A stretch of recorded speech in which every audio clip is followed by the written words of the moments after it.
wala nang maulam. Yan ang bagay sa inyo, mga mahirap nga naman. Okay naman, biskan wala na maulam dahil sumusimikap naman kami na itayo amin sariling paa para makakakuan sa pagkayod namin na araw-araw ko ginataguyod ko yung mga anak ko sa pagtrabaho para kumita ako na sa marangal na paraan. Hindi naman ako gusto sa masama na paraan na kakainin ng pamilya ko na ipapakain ko sa mga anak ko. Kasi biskan mahirap ako, hindi naman ako hingi sa iba na kung paano ko bubuhayin mga anak ko. Sumisikap ako, pinatutuluan ko po ng pawis ko. Handa ko po lumaban para sa sarili ko po, sa mga anak ko po. Biskan ako nag-aisahan nun na wala akong nakasama sa buhay, na wala ang kanilang ina. At maraming salamat po sa inyo. Thank you. Mahirap maging mahirap, kaya wag na kayong humangad na magbago ang buhay nyo, tay. Tanggapin nyo na lang na hanggang mahirap na lang kayo. Accept the reality. Actually, ito tama naman po. Tama na mahirap na lang maging mahirap kung wala kang gagawin. Ang importante sa lahat, pag once na ikaw may pangarap ka, nagpupursigi ka, na yung pangarap na yun is makuha mo, dapat huwag kang tumigil.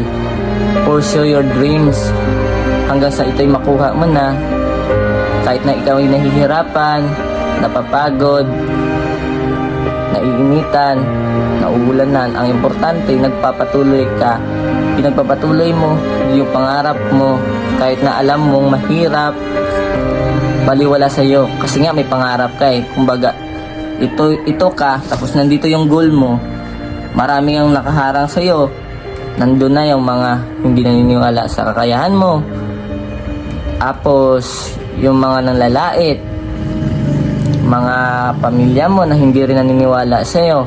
Kumbaga marami ka pang mapagdadaanan bago makuha yung success na gusto mo. Kaya abang ikaw, kung nakasink in sa utak mo yung pangarap na gusto mo, kaya huwag kang tumigil. Kaya kami po, kahit na ganyan yung sasabihin nyo na hanggang mahirap lang kami, opo, mahirap lang po kami, tanggap namin yon. Kasi yun yung totoo. Kasi hindi naman kami humahangad na yumaman. Ang importante lang sa amin is yung makakain lang kami sa araw-araw, okay na kami doon. Mabuhay lang kami, okay na kami doon. Hindi kami humahangad na yumaman kami. Basta at least importante sa lahat, may pangarap kami. May pangarap kami na maahon yung pamilya namin, matulungan namin si Papa.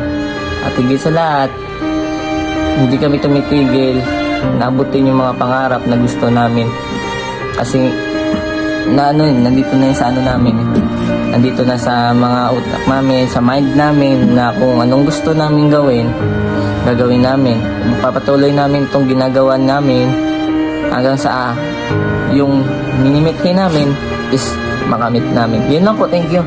Dahil walang imposible sa Diyos. Tama. Amen. Kasi may Panginoon yun na nag sa amin, tumitingin kung paano ka makakaano sa sarili mo, basta sa tama ka lang, hindi lang sa masama.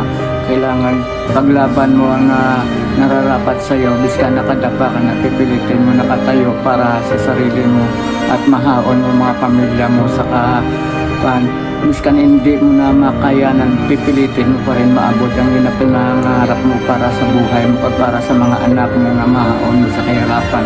Totoo nga, mahirap nga kami nga talaga. Tanggap namin nga kami mahirap. O totoo yan.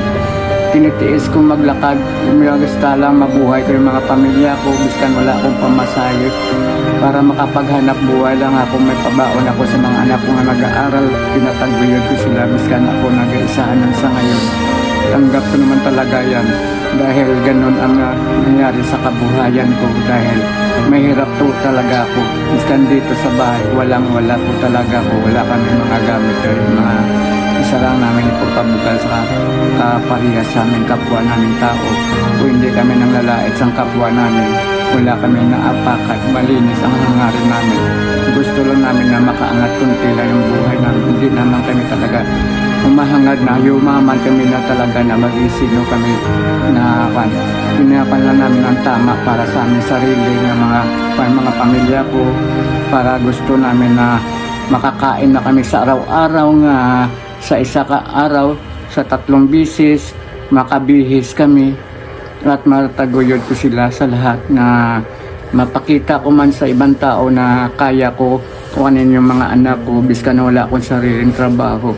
Sumisikap ako sa sarili ko para sa kanila dahil baka pagdating na araw maabot ko rin ang akin na pinamangarap biskan nandyan pa maraming halang, tuloy pa rin ako sa akin laban. Hindi ako titigil hanggang hindi ko maabot ang pinamangarap ko sa buhay para sa mga anak ko, para sa akin. Thank you po, maraming salamat po. Hanggang dyan na lang po. Maraming salamat po sa mga sumusuporta dyan kay Papa, sa mga walang sawang sumusuporta po sa mga videos niya, sa panonood sa mga videos niya. Maraming salamat po sa inyong lahat. Thankful po ako kasi nga pinasok ni Papa yung ganitong kasi kumbaga ito is kalibangan niya po dahil po sa nangyari sa kanya kasi nga po kumbaga iniwan kami ng aming mama, sumama sa ibang lalaki, kaya ito yung nagiging kalibangan niya ni Papa hanggang sa hindi naman namin nakalain na aabot siya ng 30,000 followers kasi ganun. Kumbaga kalibangan niya sana ito kasi guys